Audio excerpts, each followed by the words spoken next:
नमस्कार दोस्तों, आज मैं जो कहानी सुनाऊंगा उसका नाम है ब्राह्मण का दुख। एक समय की बात है। महागंगा नदी के किनारे एक नगर बसा हुआ था। नगर बड़ा ही सुंदर था। नगर में एक ब्राह्मण रहता था। ब्राह्मण का नाम भागमल था। वह वेदों का ज्ञाता था। यज्ञ भी किया करता था। पंडित तो था ही, पर धनी होने पर भी भिक्षाजीवी था। उसकी पत्नी का नाम शांति था। उसका नाम तो शांति था, किंतु स्वभाव बड़ा विचित्र था। अपने स्वभाव के कारण वह अशांति फैलाती रहती थी, क्योंकि उसे दूसरों के दोष को इधर उधर प्रचारित करने में बड़ा सुख मिलता था। भागमल के कोई संतान नहीं थी।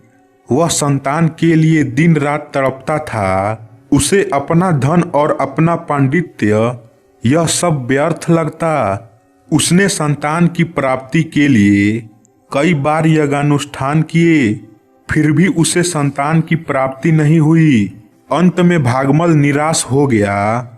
इसी चिंता में घुलते घुलते वह बेहद कमजोर हो गया। जब संतान प्राप्ति की आशा बिल्कुल समाप्त हो गई तो भागमल को दुनिया जहान से विरक्ति हो गई और उसने घर बार छोड़कर वन में जाने का विचार कर लिया। एक दिन सुबह सुबह वह वन के लिए चल पड़ा। उसके मुंह पर उदासी छाई हुई थी। उसका शरीर बहुत दुर्बल हो गया था। वह जब नगर से दूर चला गया तो रास्ते में उसकी भेंट एक प्रसिद्ध सिद्ध महात्मा से हुए। महात्मा ने उसके उदास चेहरे को देखकर उससे पूछा, ब्राह्मण देवता, आप बहुत दुखी दिखाई पड़ रहे हो, कारण क्या है? सिद्ध महात्मा की सहानुभूति भरी वाणी सुनकर भागमल और अधिक दुखी हो उठा। उसकी आंखों में आंसू आ गए। फिर दुखी स्वर में बोला, महात्मन, मेरे पास विधा है, धन भी है, पर संतान नहीं है। संतान की प्राप्ति के लिए मैंने यज्ञ अनुष्ठान किए पर फिर भी मनोकामना पूर्ण नहीं हुई। संतान ना होने से मुझे सारा संसार अंधकार में दिखाई पड़ता है। भागमल की बात सुनकर महात्मा के मन में उसके प्रति सहानुभूति पैदा हो उठी। महात्मा विचारों में डूब गए और मन ही मन सोचने लगे। माधव बाग बड़े योगी थे। उन्होंने अपने योग की शक्ति से सब कुछ जान लिया। उन्हें इस बात का पता चल गया कि ब्राह्मण के कोई संतान क्यों नहीं है। महात्मा ने सोचते हुए उत्तर दिया, ब्राह्मण देवता, चिंता और प्रयत्न करना व्यर्थ है।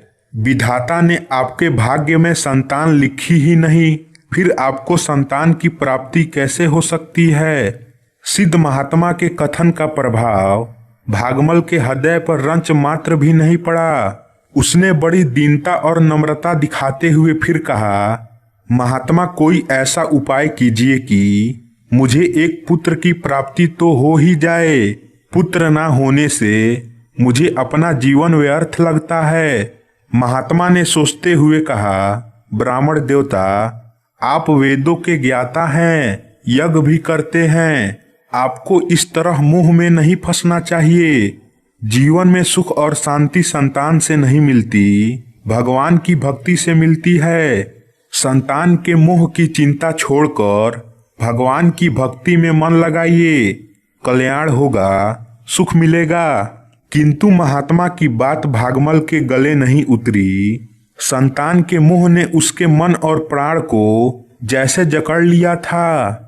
उसने महात्मा की ओर देखते हुए फिर कहा, महात्मन, यदि आप अपने योग की शक्ति से मुझे एक पुत्री अथवा पुत्र नहीं देंगे तो मैं तत्काल आपके सामने प्राण का परित्याग कर दूंगा।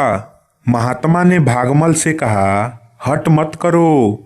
हट करके जो वस्तु प्राप्त की जाती है उससे दुख के सिवा कुछ नहीं मिलता। आज तक जितने भी हट किया है उसे दुख की आग में जलना ही पड़ा है। किंतु भागमल को यह उपदेश संतुष्ट ना कर सका। वह संतान की प्राप्ति के लिए अनुनय विनय करता रहा। न मिलने पर आत्मघात करने करने की बात भी करता रहा। आखिरकार महात्मा ने अपने योग के द्वारा उसे एक पुत्र प्राप्त होने का आशीर्वाद दिया। पर्याप्त समय गुजर जाने के बाद महात्मा की दया से उनके घर एक पुत्र पैदा हुआ। उसका वह पुत्र इतना दुखदाई सिद्ध हुआ कि ब्राह्मण का हृदय कांप उठा। सच यह है कि किसी वस्तु के लिए हट नहीं करना चाहिए, क्योंकि जो वस्तु हट से प्राप्त की जाती है उससे दुख के सिवाय और कुछ नहीं मिलता। तो दोस्तों, आशा करता हूँ यह कहानी आपको अच्छी लगी होगी, तो इसे लाइक करें और हमारे चैनल को सब्सक्राइब करें। धन्यवाद।